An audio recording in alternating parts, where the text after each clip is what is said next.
नमस्कार साथियों, EPS 95 minimum pension बढ़ोतरी के एक और वीडियो में आप सभी का स्वागत है। साथियों, जैसा कि हम सभी को पता है, कमांडर अशोक रावत जी के नेतृत्व में एनएससी की टीम महाजागरूकता अभियान चला रही है और जिसमें महाराष्ट्र के विभिन्न शहरों में सम्मेलनों का और बैठकों का आयोजन किया जा रहा है। इसी क्रम में महाराष्ट्र के नांदेड़ में 20 जुलाई को ईपीएस 95 पेंशनर्स का मराठवाड़ा क्षेत्र का नांदेड़ सम्मेलन एनएससी के राष्ट्रीय अध्यक्ष कमांडर अशोक रावत जी की अध्यक्षता में सफलतापूर्वक संपन्न हुआ। सम्मेलन में सैकड़ों की संख्या में ईपीएस 95 के पेंशनर्स एकत्रित हुए। सम्मेलन में नांदेड़ के माननीय सांसद श्री वसंतराव चव्हाण जी भी उपस्थित थे। इसके अलावा उप महापौर श्री आनंदराव चव्हाण व सेवानिवृत्त राजपत्रित अधिकारी तथा प्रसिद्ध समाज सेवक श्री एकनाथ मोरे भी उपस्थित थे। सम्मेलन में महाराष्ट्र प्रदेश द्वारा माननीय राष्ट्रीय अध्यक्ष कमांडर अशोक रावत जी को उनके द्वारा रात दिन अखंडित सेवा हेतु ईपीएस समाज भूषण से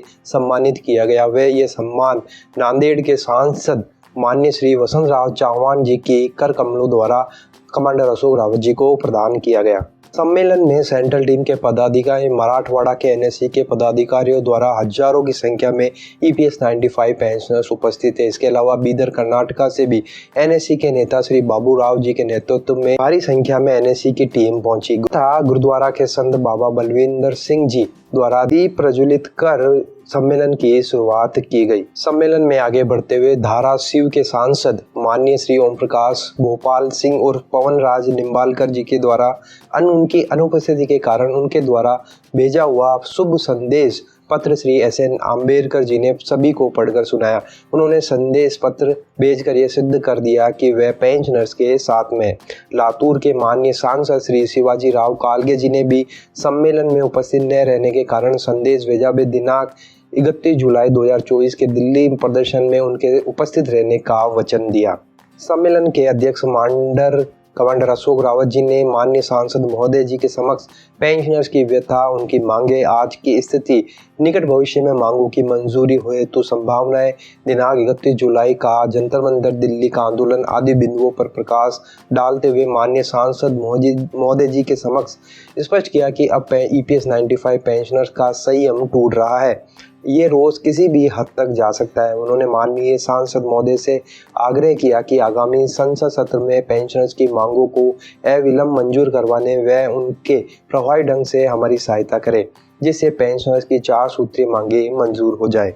सम्मेलन में आगे उद्घाटक संत श्री बाबा बलविंदर सिंह जी ने सभी को आशीर्वचन देते हुए पेंशनर्स की मांगे मंजूर हो, उनके चेहरे पर मुस्कान आए, ऐसी वाहेगुरु जी से प्रार्थना की। मुख्य अतिथि के रूप में उपस्थित नांदेड़ के सांसद माननीय श्री वसंतराव चव्हाण जी अपने भावपूर्ण उद्बोधन में संगठन के कार्य की प्रशंसा की, पेंशनर्स की मांगों का जोरदार समर्थन किया, मांगों को मंजूर करवाने हेतु उनके द्वारा क्या कुछ किया जा सकता है उस पर भी प्रकाश डाला। साथ ही जंतर मंतर दिल्ली के दिनांक 31 जुलाई 2024 के आंदोलन में उपस्थित रहने का वचन देते हुए आगामी संसद सत्र में पेंशनर्स की मांगों को मंजूर करवाने का भी वचन दिया।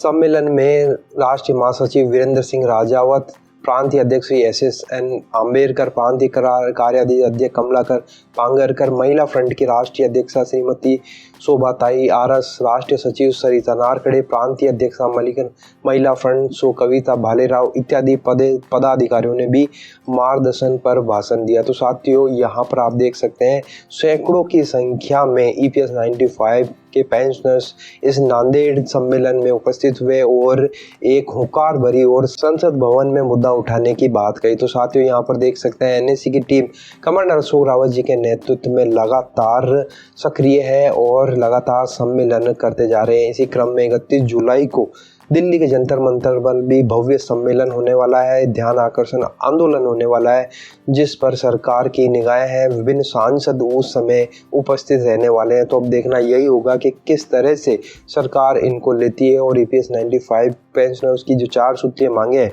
वो कब जाकर पूरी होती है। तो साथियों, ये थी बहुत ही बड़ी अपडेट। एक भव्य सम्मेलन महाराष्ट्र के नांदेड़ में कमांडर अशोक रावत जी के नेतृत्व में संपन्न हुआ। साथियों, आपकी राय आमंत्रित है, कमेंट बॉक्स में अपने विचार जरूर बताइए।